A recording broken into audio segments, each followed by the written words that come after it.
era 60-an pondok-pondok pesantren itu rata-rata itu pondok pesantren itu modelnya itu model tradisional, baik secara kurikulum maupun model pembelajaran itu sangat tradisional.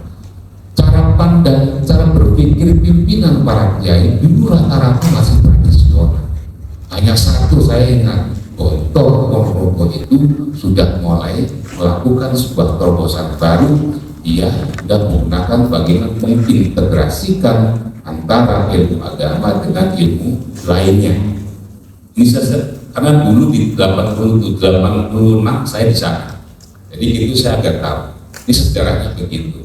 Saya tidak menafikan pesantren-pesantren lain, mungkin juga ada beberapa yang sudah integrasi, interkoneksi dalam sistem ilmuannya atau dalam sistem pembelajaran atau metodenya, itu juga terjadi.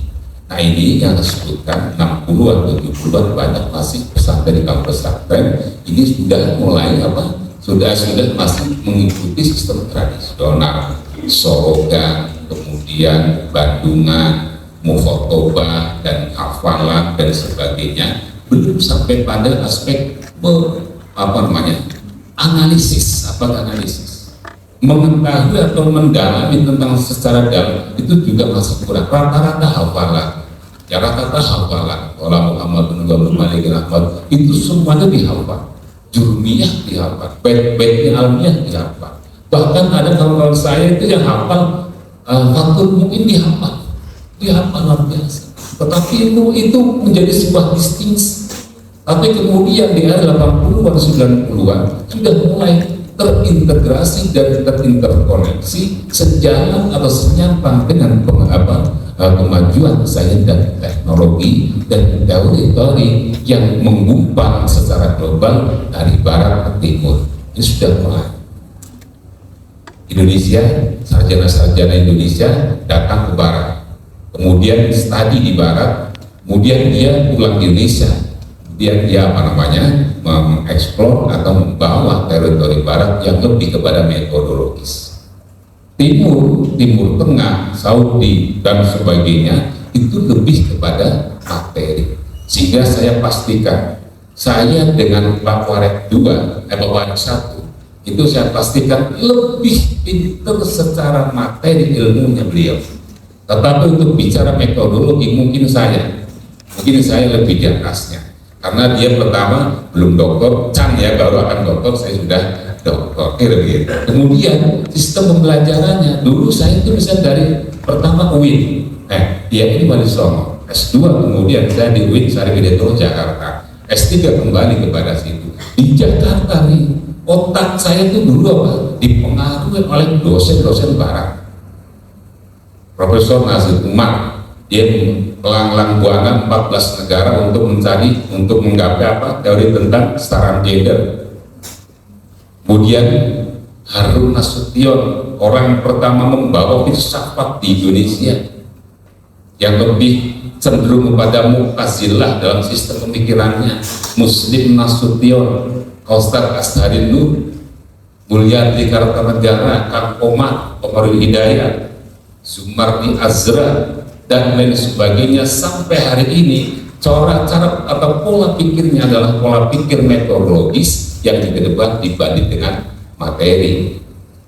Saya hanya hafal berapa mahfudhah, saya hanya berapa hadis, tapi beliau hafal ribuan hadis di luar kepala, maksudnya. Ini perbedaannya, ya. Oleh karena itu, ketika barat, metodologi barat, teori-teori barat masuk ke Nusantara, termasuk Indonesia ini, kemudian di sana ada tadi integrasi, interkoneksi di dalam metodologis dan materi. Sehingga tahun 80-an, kemudian pesantren-pesantren, sekolah-sekolah yang tradisional mencoba untuk bagaimana bangkit dan beradaptasi sesuai dengan kebutuhan. Karena kebutuhan ini saya akan testimoni, saya ngurusin salah satu calon wakil Bupati Tegal yang daftar calon wakil Bupati tahun 2013, tahun 2008. Saat itu saya ada di Komisi Pengabdian Negara bidang pencalonan. Saya tahu ini calon ini adalah seorang tokoh agama. Ketika kita masuk pada sandingkan dengan regulasi syarat dengan sebagai calon wakil bupati dan wakil bupati, maka di sana mesti harus setidaknya pendidikan SMA sederajat. Tetapi yang ternyata dia adalah Pusto dikonfirmasi Kementerian Agama, saya konfirmasi boleh itu setara setingkat atau sederajat dengan SMPA. Tetapi syaratnya harus ada kurikulum nasional atau kurikulum sekuler, paling tidak bahasa Inggris, matematik atau IPA. Ternyata kita cek itu tidak ada, maka batal demi hukum, dia tidak dapat melanjutkan mencalonkan sebagai wakil bupati. Ini ternyata beliau dulu saat kuliah, saat pendidikan itu tidak memberikan formal, hanya di model tadi, model pesantren yang tradisional.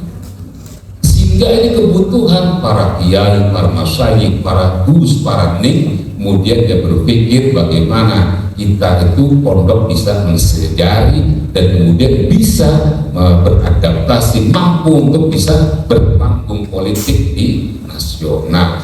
Akhirnya kemudian ini masuklah kurikulum nasional, kurikulum sekuler ke pesantren yang oleh para pemikir intelektual muslim tahun 80-an disebut dengan sekularisasi agama atau sekularisasi pesantren.